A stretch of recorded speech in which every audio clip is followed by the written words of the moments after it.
नमस्कार, good morning. बहुत स्वागत है आप सभी का। आप देख रहे हैं इंडिया डेली और मैं हूं आपके साथ आशीष पांडे। अमेरिका और ईरान ने शुक्रवार को मिडिल ईस्ट में एक दूसरे पर हमले तेज कर दिए। होर्मुज स्ट्रेट पर कब्जे की लड़ाई के बीच दोनों देशों ने एक दूसरे के इंफ्रास्ट्रक्चर और मिलिट्री ठिकानों को निशाना बनाना शुरू कर दिया है। तस्वीरें देखने को मिल भी रही हैं। अमेरिका ने ईरान के और पुलों साथ ही साथ एनर्जी साइट्स पर बहुत सारे हमले किए हैं और ईरान के एक अहम बंदरगाह पर बने टावर को गिरा दिया है। राष्ट्रपति डोनाल्ड ट्रंप ने तो ईरान पर दबाव बनाने के लिए कदम उठाया ताकि दुनिया की एनर्जी सप्लाई के लिए जरूरी इस जलमार्ग पर ईरान की पकड़ ढीली हो सके। और इसके जवाब में ईरान ने मिडिल ईस्ट में अमेरिका के सहयोगी देशों पर मिसाइलें दागी। इनमें कतर, जो कि युद्ध में एक मध्यस्थ की भूमिका भी निभा रहा है, साथ ही साथ कुवैत शामिल है। कुवैत में एक वाटर डिसैलिनेशन प्लांट यानी खारे पानी को मीठा बनाने वाला जो प्लांट है उसको नुकसान पहुंचाया गया है। इस इलाके में कई दिनों से लगातार हमले भी हो रहे हैं और यह संघर्ष मुख्य रूप से होर्मुज स्ट्रेट पर कंट्रोल के लिए है। अस्थायी युद्ध विराम खत्म होने के बाद 4 महीने से ज्यादा का समय से चल रहे इस युद्ध का कोई साफ अंत नजर नहीं आ रहा है। अमेरिकी सेंट्रल कमांड ने यानी सेंटकॉम ने शुक्रवार देर रात कहा कि उसने ईरान की मिलिट्री ताकत को कमजोर करने के मकसद से लगातार 7वीं रात हमले किए। ईरानी अधिकारियों का कहना है कि हालिया अमेरिकी हमलों में दर्जनों लोग मारे गए और सैकड़ों घायल हुए हैं। और इसी वजह से शुक्रवार से इसी तरह की तस्वीरें देखने को मिल रही हैं। अमेरिकी सेना ने भी अपने और सैनिकों के घायल होने की बात मानी है। इन सब के बीच एक बड़ी खबर आपको बताते हैं। धमाकों से इराक का जो सैन्य ठिकाना एक बार फिर से दहला है। ईरान ने उत्तरी इराक पर एक के बाद एक कई हमले किए हैं। हथियारों के गोदाम में भीषण आग लगी है। हथियारों के डिपो, सैन्य ठिकाने पर धमाका जो है वो सुनाई दिया है।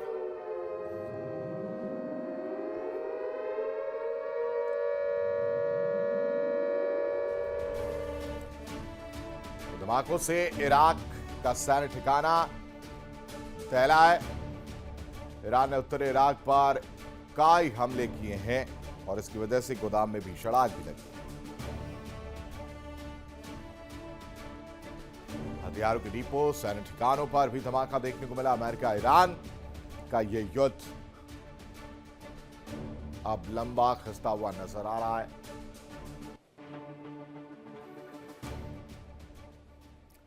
और इसी पर चर्चा करने के लिए तमाम मेहमान हमारे साथ जुड़े। हमारे साथ मनोज कुमार, भू राजनीतिक विश्लेषक के तौर पर जुड़े और कुछ ही देर बाद अजिताभ सिंह और ग्रुप कैप्टन यूके देवनाथ भी हमारे साथ जुड़ेंगे। मनोज जी का रुख कर लेते हैं। मनोज जी, अमेरिका और ईरान इस वक्त आमने सामने हैं, तस्वीरें सबको दिख रही हैं, हमले हो रहे हैं। साथ ही साथ अब इंफ्रास्ट्रक्चर्स की बारी है, जिससे एनर्जी सप्लाईज की बात हो या खाने पीने की बात हो या जो जरूरत वाली चीजें, जैसे इससे पहले जो ब्रिजेस उड़ाने की तस्वीरें सामने आई थी, इस तरह के हमले जो हैं वो अब देखने को मिल रहे हैं अमेरिका की तरफ से भी, और ईरान भी पलटवार करता हुआ नजर आ रहा है। तस्वीर अभी सिर्फ यही है कि कोई राह नजर नहीं आ रही कि बीच का रास्ता निकल पाए। और जिस तरह से जो है दोनों देशों के बीच अगर अमेरिका की ईरान की बात करें तो ऐसा लग रहा है कि कोई सोल्यूशन सामने दोनों को नहीं दिख रहा है। और जो कंट्रीज, चाहे पाकिस्तान हो चाहे कतर हो, वो कोशिश कर रहे थे कि अमेरिका और ईरान को बीच में जो है ये ला करके टॉक कराया जाए और मध्यस्थता की कोशिश की जाए। लेकिन जिस तरह से सेकेंड राउंड पे जो ये युद्ध शुरू हुआ है, अब आशा जो है वो लगभग लग रहा है कि खत्म हो जाएगा। लेकिन अब आने वाले समय में ऐसा लग रहा है कि ट्रंप को ही जो है इनिशिएटिव लेना पड़ेगा। और जिस तरह से ट्रंप का एक पॉपुलरिटी जो है अमेरिका में धीरे-धीरे डाउन हो रहा है और सामने इलेक्शन भी है, तो अब ऐसा लग रहा है कि कुछ न कुछ सेकंड या बैक चैनल से ज़रूर वार्ता शुरू हो रही होगी कि किस तरह से जो है फिर से शांति लाया जाए। हालाँकि ईरान जो है अब दूसरा रुख अपना रहा है। हूती को भी जो है कोशिश कर रहा है कि उनको भी इस युद्ध में शामिल किया जाए, ताकि रेड सी में जो आवाजाही होता है जहाज़ों का, शिप का, वो जो है उसको बंद कर दिया जा सके। उससे जो है फिर अमेरिका पे और वेस्टर्न कंट्रीज़ पे एक प्रेशर बनेगा कि फिर से जो है टॉक किया जाए या शांति किस तरह से बहाल किया जाए। तो इसको लेकर के जो है बहुत से चीज़ हैं जो कि दोनों कंट्रीज जो है कोशिश कर रहा है कि इस इशू को रिजॉल्व किया जाए। और जिस तरह से एक और डोनाल्ड ट्रंप ने एलिगेशन भी लगाया है चाइना पे कि उन्होंने 2020 में जो इलेक्शन हुआ था अमेरिका में, वो चाइना ने उसको मैनिपुलेट किया था। आजकल हालांकि जब फर्स्ट टाइम भी डोनाल्ड ट्रंप इलेक्शन जीते थे तो उसमें भी डेमोक्रेट का ये बोलना था कि रशिया ने किसी न किसी रूप में ट्रंप को सहायता किया इलेक्शन जीतने में। तो ट्रंप और अमेरिका की अगर हम बात करें तो बहुत से ऐसे इश्यूज सामने आ रहा है जिसमें तरह तरह की बात कही जाती है और इश्यूज को डाइवर्ट करने का कोशिश जो है ट्रंप कर ठीक है, रहे हैं। और वापस लौटता हूं, एक और बड़ी खबर जरा साझा कर लेता हूं और साथ ही साथ ग्रुप कैप्टन यूके देवनाथ जी भी हमारे साथ जुड़े हैं। चर्चा आगे जारी रखेंगे। इस बीच बड़ी खबर, जंग के बीच ट्रंप का ईरान को लेकर बड़ा बयान सामने आया है। ईरान से अमेरिका जंग जीत रहा है, आप बहुत जल्द मेहनत का फल देखेंगे। और क्या कुछ कहा, एक बार आपको सुनवा भी देते हैं। Produce millions and millions of barrels of oil. We are likewise winning big in Iran, and you will see the fruits of that labor very, very shortly. America is back and doing really well. Devnath sir, Donald Trump बयान, अब तो मुझे लगता है कि एक ही चीज बार बार बोलूं तो वो रिपीटिशन हो जाएगा।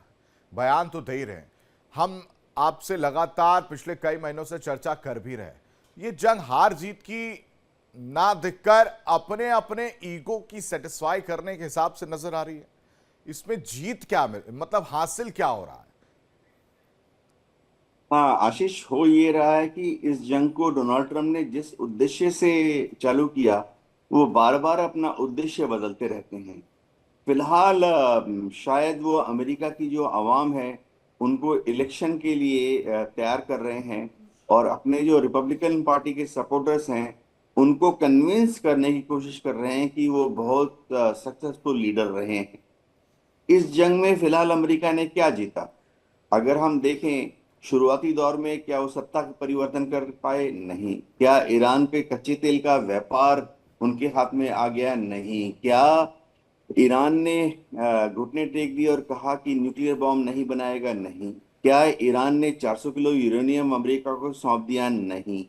और तो और जो स्ट्रेट ऑफ हॉर्मुज इस युद्ध के पहले सबसे सब देशों के लिए इक्वली खुला हुआ था, बिना किसी खतरे के, बिना किसी टोल टैक्स के, वो स्ट्रेट ऑफ हॉर्मुज जो है वो आजकल दुविधा में फंसा हुआ है।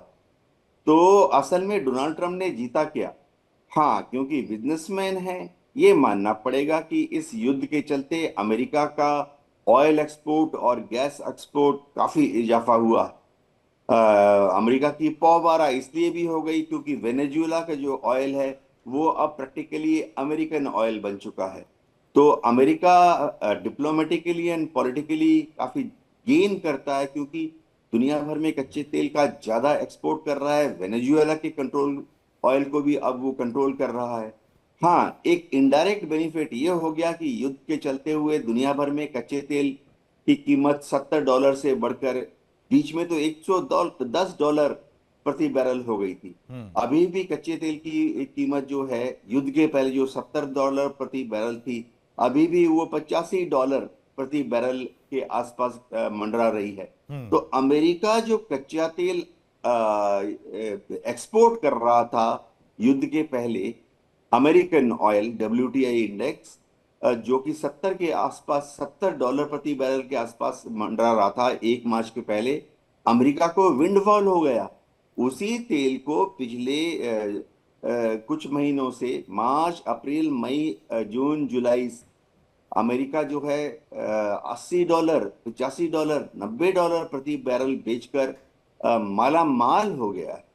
जी, इस बीच एक और बड़ी खबर साझा कर लेते हैं। ईरान ने अमेरिका के हमलों का करारा जवाब दिया है। कतर, कुवैत, बहरीन और जॉर्डन में जबरदस्त हमला किया। यानी अमेरिका एक तरफ हमला कर रहा है, दूसरी तरफ ईरान भी पलटवार कर रहा है। अमेरिकी सैन्य ठिकानों पर मिसाइल और ड्रोन से अटैक किया जा रहा है। कतर में एक के बाद एक 11 धमाके जो है वो किए गए हैं। अजिताभ जी, बहुत स्वागत है आपका छोटा सा रिएक्शन इस पर। और एक पिक्चर में क्लियर करना चाहता हूं, समझना भी चाहता हूं कि ये वही सैन्य ठिकाने हैं जो पिछले 4 महीने से हमले किए जा रहे हैं। अब तक उसी जगह पर इतने हमले होते तो सब तो खत्म हो चुका होना चाहिए था। बिल्कुल बिल्कुल, आपने सही कहा कि इतनी बमबारी के बावजूद भी और एक ही ठिकाने पे, और ये भी अमेरिका क्लेम करता है कि उसके जो अटैक हैं वो 80% 85% एक्यूरेट हैं। तो अगर इतने अटैक एक ही जगह पे और आपने लगातार, अभी देखिए पिछले 7 नाइट से, रात से लगातार ये कह रहे हैं कि भाई अटैक हो रहा है, तो क्या ईरान के पास इतनी कुव्वत है या इतनी इंफ्रास्ट्रक्चर है कि वो आपके सारे हमलों को सह लेता है? या तो आपके पास एमुनिशन में कुछ खामियां हैं, यही तो कहा जाएगा। क्योंकि इतने अटैक के बाद, और ये देखिए पिछले साल भी आपने 12 दिन का अटैक करके कहा सारे ठिकाने उसके परमाणु के खत्म कर दिए उसके। अब इस बार 4 महीने हो गए, 40 दिन की तो कड़ाड़ी एकदम जो कहते हैं लड़ाई हुई। हाँ। उसके बावजूद भी नहीं ईरान सरेंडर कर रहा है। तो कह भी रहे हैं अजिताभ जी, वो तो ये भी कह रहे हैं कि हमारी मेहनत, मतलब मेहनत का जो है फल दिखेगा। वो मेहनत उनकी इतनी जबरदस्त चल रही है 4 महीने से कि बीच में हार पैतरा आजमा लिया है, लेकिन पता नहीं क्यों हार जीत वाली जब बात आती है तो उसमें सिर्फ और सिर्फ एक ही चीज नजर आती है कि अपना अपना ईगो सेटिस्फाई कर रहे हैं। बिल्कुल, ये तो अहम की लड़ाई है एक तरह से कह लीजिए। राष्ट्रपति ट्रंप, जैसा देवनाथ सर ने बिल्कुल सही कहा कि राष्ट्रपति ट्रंप को जेसी पोवा जो 2018 में इन्होंने खत्म किया, अब उससे ज्यादा चाहिए। अभी तक उनके हासिल कुछ नहीं हुए हैं। जेसी पोवा और परमाणु प्रोग्राम तो दूर की बात है, ऊपर से हॉर्मुज की सौगात उनको मिल गई। तो वो तो एक कहते हैं ना, अपने यहाँ कहावत है, खिसियानी बिल्ली खंबा नोचे, वो हाल हो गया उनका कि इतने खर्च होने के बावजूद, खर्च का तो कोई हिसाब किताब ही नहीं है, वो तो कांग्रेस को बताते भी नहीं ठीक से। लड़ाई करने के जो भी अमेरिका के अंदर कानून है उसकी भी उन्होंने तौहीनी की है। जो विश्व व्यवस्था है उसकी धज्जियां उड़ाई हुई हैं। गल्फ के देशों के पास कहने को वो सपोर्ट देने के लिए ऑयल फॉर डिफेंस सिक्योरिटी, ये उनका था कि तुम मुझे तेल दो, हम तुमको सुरक्षा देंगे। क्या सुरक्षा दी है? अमेरिका के भी जितने भी लगभग 15-20 अड्डे पूरे मिडिल ईस्ट में हैं, उसको भी ईरान ने छोड़ा नहीं है। देखिए, ये नो डाउट कि अमेरिका और ईरान में कोई कंपैरिजन तो है नहीं आशीष जी। उसके बावजूद भी ईरान अगर इतने हमले कर पा रहा है, और 47 सालों के प्रतिबंध के बावजूद आप देख लीजिए कितनी, इसमें तो किसी की भी कमर टूट जाएगी, फिर भी ईरान खड़ा है। उसके जज्बे को तो मानना पड़ेगा, लेकिन उसके बावजूद भी अमेरिका ये समझ नहीं पा रहा है, इसके कोई भी पार्टनर इसके साथ नहीं आए। नेटो जैसे देश भी इसके साथ नहीं खड़े हुए, जो कि हमेशा इतिहास रहा है गल्फ वॉर 1 में, गल्फ वॉर 2 में, और अगर इसको गल्फ वॉर 3 की संज्ञा दी जाए तो इसमें तो कोई भी अमेरिका के साथ नहीं आया, खुल के तो एटलीस्ट नहीं आया है। हाँ। तो ये दिखाता है कि कहीं ना कहीं राष्ट्रपति ट्रंप की नीतियों में खामियां रही हैं। उसकी वजह से अमेरिका पे भरोसा इनके अपने पार्टनर्स का घटा है, और यही वजह है कि अमेरिका के साथ इतने रिक्वेस्ट और दबाव, आप कह लीजिए, वो तो खुल के गाली भी दे रहे हैं, कितने नेताओं को उन्होंने, किसी को तो छोड़ा नहीं है, फिर भी कोई नहीं आ रहा है। तो that means there is a huge gap, and America उसको भरने की जरूरत है, नहीं तो आगे विश्व व्यवस्था बदल रही है और उसमें अमेरिका की साख घट रही है। और कहीं ना कहीं अग्नि परीक्षा भी उनके लिए आ रही है। मनोज जी, डोनाल्ड ट्रंप की अगर हम बात करें, मिड टर्म चुनाव, और बहुत सही पॉइंट जो है यूके देवनाथ सर ने जिक्र किया कि ये चुनाव वाला गेम है, ये सब कुछ उसके लिए हो रहा है कि अचानक से इतने एग्रेसिव हो गए, आप हमले कर रहे हैं, जिससे आप मैसेज दे पा रहे हैं कि जो मैंने फैसला लिया था, हालांकि उन फैसलों को भी कटघरे में खड़ा किया उनके अपने ही लोगों ने, उनकी अपने ही पार्टी के लोगों ने, तो ऐसे में वो एक बार फिर से उस चीज को ठीक करने की कोशिश कर रहे हैं। क्या वो हार जीत वाला फैक्टर दिख रहा है क्या आपको? डोनाल्ड ट्रंप जी का जो स्टेटमेंट होता है, अप्रोच है, वो बहुत ही मुश्किल है प्रिडिक्ट करना कि अगले 6 घंटा में उनका क्या जो है वो स्टेटमेंट आएगा। हालाँकि अभी बहुत ही अनप्रेडिक्टेबल उनका अप्रोच रहा है और अब ये कहा जा रहा है कि जिस तरह से पिछले 7 दिनों से जो ईरान पे हमला हो रहा है, उनके ब्रिजेज़ को तबाह किया जा रहा है, चाहे रेल नेटवर्क को, इंफ्रास्ट्रक्चर को, और 38 लोग भी जो है ईरान में मारे गए हैं, लगभग 200 से ज़्यादा घायल भी हुए हैं। तो अभी कोई बैक चैनल का भी कोई सुगबुगाहट नहीं है। चाइना और पाकिस्तान के साइड से जो कि इन्वॉल्व था, ख़ास करके पाकिस्तान की मध्यस्थता हो, उनके साइड से भी जो है एक स्टेटमेंट आया है कि वार्ता सिर्फ़ फिर से जो है शुरू होनी चाहिए, शांति बहाल होनी चाहिए। लेकिन ऐसा कुछ लग नहीं रहा है। अब आगे आने वाले 2-3 दिन में नॉर्मली बमबारी जो हो रहा है, ये ज़्यादा दिन तक तो चल नहीं सकता है। फिर नेक्स्ट स्टेप में अमेरिका का क्या रुख रहता है, फुट ऑन द ग्राउंड की बात भी कही जा रही है कि क्या 1 लाख से डेढ़ लाख के बीच में क्या अपने सैनिकों को ईरान में उतारेगा। जिस तरह से ये भी कहा जा रहा है कि इज़राइल के प्रधानमंत्री नेतन्याहू से भी जो है वो डोनाल्ड ट्रंप पिछले कुछ दिनों से वार्ता भी नहीं कर रहे हैं, बात भी नहीं कर रहे हैं। तो अनप्रेडिक्टेबल माहौल में अब डोनाल्ड ट्रंप को ही डिसीजन लेना है कि क्या वो किस तरह से इलेक्शन जो बिल्डिंग इलेक्शन है नवंबर में, वो किस उन्होंने तरह तो से। फैसला ले लिया। उन्होंने तो कह दिया कि हमले जो हो रहे हैं उसी हिसाब से चल रहे हैं और बहुत जल्द जो है वो इसका फल मिलेगा। बहुत मीठा फल खिलाने को तैयार बैठे हैं।